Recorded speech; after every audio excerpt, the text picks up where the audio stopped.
Hello friends, ரசம் எப்படி வைக்கலான்னு பார்க்கலாம் வாங்க. ஒரு சின்ன ஸ்பூனில் வந்து ஒரு ஸ்பூன் வந்து மிளகு, ஒரு ஸ்பூன் சீரகம், ஒரு பல் பூண்டு, வரமிளகாய் 2, பச்சை மிளகாய் 1 கொஞ்சம் எடுத்திருக்கேன். அது கூட கொஞ்சம் கருவேப்பிலை, மல்லியும் சேர்த்து நான் அரைச்சிக்கிருவேன். நல்லா நரன்னு கொஞ்சம் அரைச்சி எடுத்துருங்க.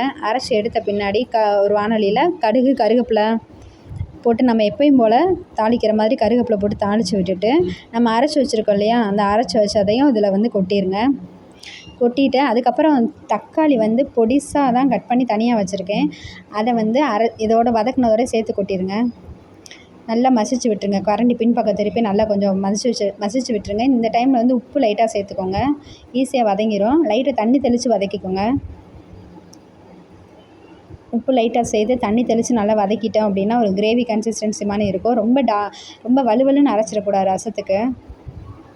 நான் இப்படி தான் வைப்பேன். நல்லாயிருக்கும், டேஸ்ட்டாக இருக்கும். நல்லா வதக்கி எடுத்துக்கோங்க. இப்போ வந்து 2 டம்ளர் தண்ணி ஊற்றிருக்கேன். ஹை ஃப்ளேமில் வச்சுட்டு 2 கிளாஸ் தண்ணி ஊற்றிருக்கேன்.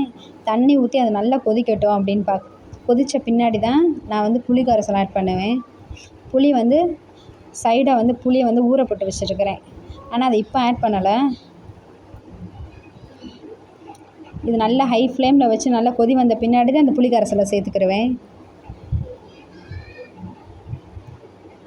மஞ்சள் தூள் வந்து உங்களுக்கு வேணும் அப்படின்னா மஞ்சள் தூள் ஆட் பண்ணிக்கோங்க. நான் மஞ்சள் தூள் ஆட் பண்ணுவேன்.